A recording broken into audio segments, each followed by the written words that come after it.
Baik, Assalamualaikum warahmatullahi wabarakatuh. Jumpa lagi di pertemuan berikutnya. Kali ini saya akan sampaikan mengenai uji dengan hipotesis korelasi, yaitu uji percent product moment.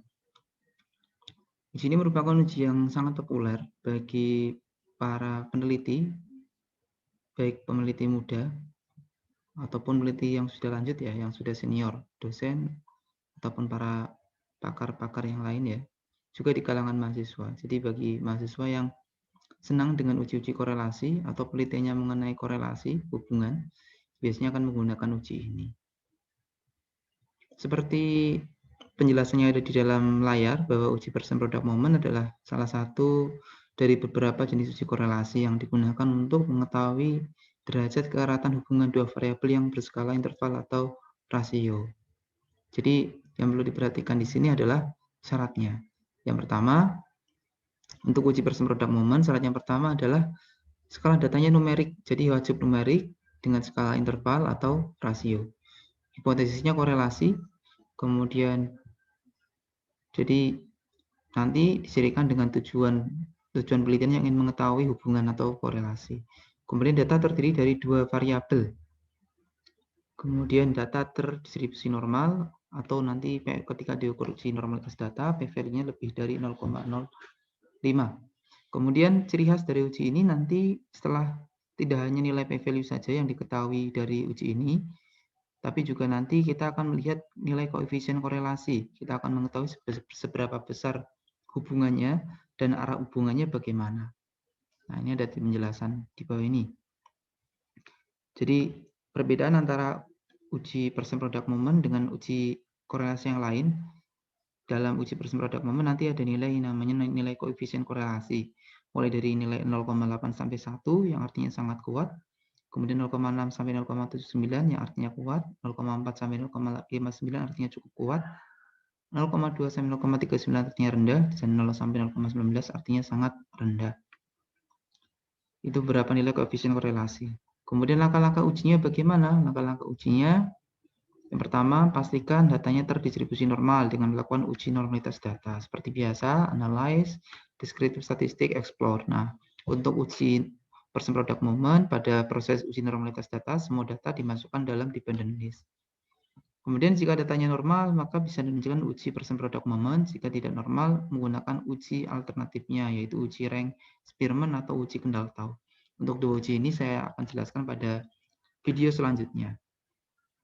Langkah uji percent product moment yaitu dengan mengklik tombol Analyze, Correlate, dan Bivaria. Sekarang kita lihat contoh soalnya.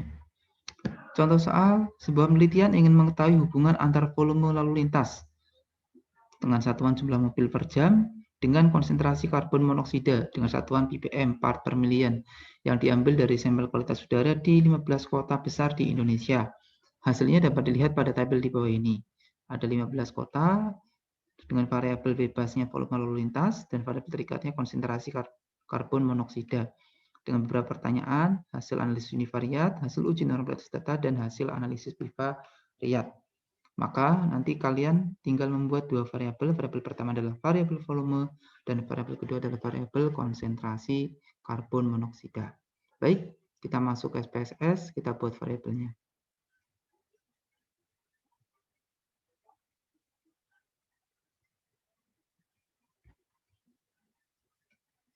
Oke, kita sudah masuk ke SPSS, kita buat variabel pertama yaitu volume. Karena tidak ada desimalnya, saya buat 0 ya. Volume lalu lintas.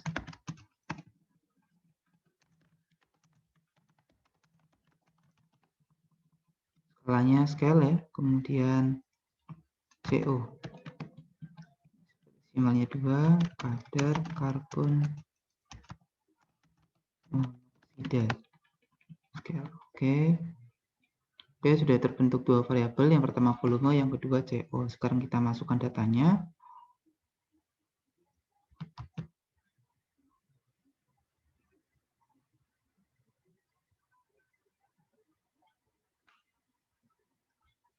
Baik. Baik, datanya sudah masuk. Langkah pertama adalah kita harus melakukan uji normalitas data sekaligus analisis univariat. Seperti biasa, analyze, descriptive statistik, explore. Semua variabel dimasukkan ke dalam tabel dependent list, kemudian klik plot, normality plot with test, continue, dan OK. Kita lihat hasil dari uji normalitas datanya. Yang pertama kita lihat hasil analisis univariatnya. Untuk volume lalu lintas, rata-ratanya adalah 221,67, medianya 200, dan standar deviasinya 87,86. Sedangkan karbon monoksida, rata-ratanya 11,7, medianya 12, dan standar deviasinya 1,7. Untuk hasil uji normalitas data, untuk variabel volume lalu lintas, nilai p-value-nya adalah 0,572, dilihat dari tabel Shapiro-Wilk, dan karbon monoksida 0,277. Artinya, kedua data terdistribusi normal karena p-value lebih dari 0,05. Sehingga, untuk soal ini dapat dipecahkan dengan menggunakan uji percent product moment. Sekarang kita lakukan uji percent product moment.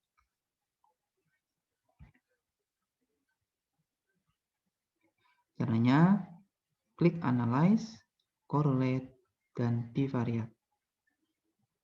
Kedua variabel dimasukkan ke dalam kolom variabel. Pastikan korelasi koefisiennya adalah persen. Kemudian OK. Kita lihat hasil uji bivariatnya. Oke. Baik.